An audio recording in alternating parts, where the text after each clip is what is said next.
Assalamualaikum warahmatullahi wabarakatuh. Salam rahayu sahabatku. Pada kesempatan yang baik ini saya Lintang Chandra mengucapkan selamat Hari Raya Idul Fitri 1442 Hijriah. Minal aizin wal faizin. Mohon maaf lahir dan batin. Pada konten kali ini, channel Babat Ancuk Ladang akan mengangkat sejarah tokoh ulama dari Kertosono, yaitu Kiai Haji Dahlan Abdul Qohar. Nama Kiai Haji Dahlan belum banyak dikenal oleh generasi sekarang. Hal ini salah satunya dikarenakan nama Kiai Haji Dahlan sering disalahpahami sebagai Kiai Haji Ahmad Dahlan, pendiri Muhammadiyah. Padahal mereka berdua adalah tokoh yang berbeda. Bagaimana riwayat tokoh Kiai Haji Dahlan dan perannya bagi sejarah berdirinya bangsa Indonesia? Kiai Haji Dahlan Abdul Qohar lahir pada bulan Maret tahun 1897 di Kertosono.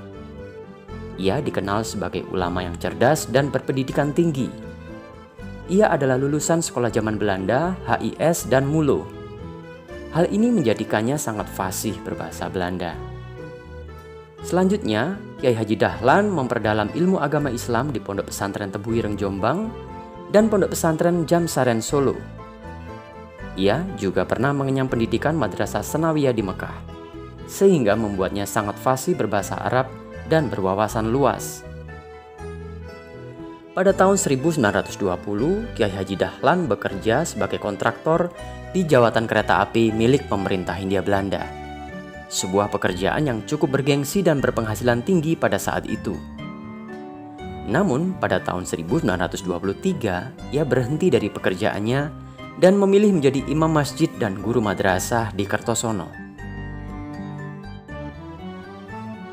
Pada tahun 1925, atas restu dari Kiai Haji Hashim Asy'ari, maka Kiai Haji Dahlan dipilih sebagai anggota Komite Hijaz bersama dengan dua orang ulama lainnya, yaitu Kiai Haji Abdul Wahab Hasbullah dan Syekh Ghanaim Al-Misri.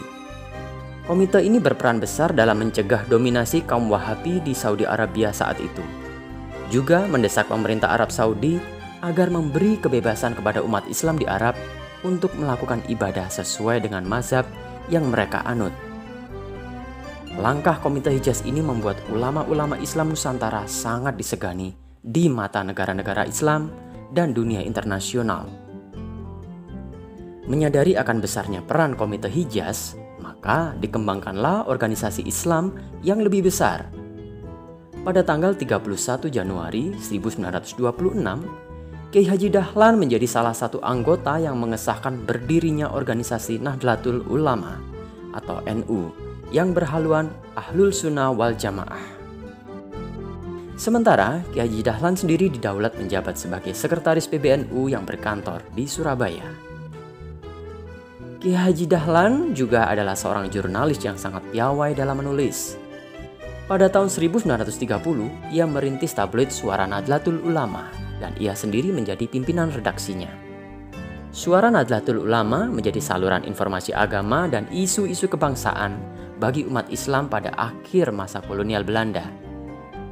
Media tersebut berperan besar sebagai penggalang persatuan bangsa yang saat itu masih terkotak-kotak dengan latar belakang suku, budaya, dan daerah yang berbeda. Ketika masa pendudukan Jepang di Nusantara, Kiai Haji Dahlan bergabung ke dalam organisasi Barisan Pelopor atau Suisintai yang dibentuk oleh Insinyur Soekarno pada tahun 1944. Suisintai bertujuan untuk menumbuhkan rasa cinta tanah air dan mempererat persaudaraan rakyat untuk mempersiapkan kemerdekaan Indonesia. Setelah Indonesia merdeka pada tahun 1945, Kiai Haji Dahlan ditunjuk sebagai penghulu atau Kepala Departemen Agama di Kabupaten Nganjuk. Pada tahun 1952, Kiai Haji Dahlan berperan di bidang politik sebagai salah satu pendiri Partai Nahdlatul Ulama.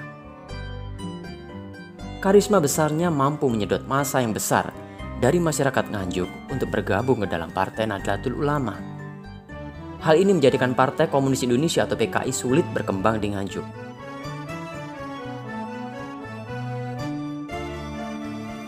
Pada pemilu tahun 1955, Partai NU berhasil menjadi partai terbesar kedua di Kabupaten Nganjuk setelah PNI. Dalam pemilu tersebut, Kiai Haji Dahlan terpilih menjadi perwakilan anggota konstituante dari Nganjuk yang bertugas dari tahun 1956 hingga 1959. Di masa tuanya, Kiai Haji Dahlan dikenal tetap penuh semangat mengabdikan hidupnya dalam organisasi Nahdlatul Ulama di Kabupaten Nganjuk. Kiai Haji Dahlan wafat pada usia yang lanjut dan dimakamkan di Desa Bandaran, Kecamatan Kertosono.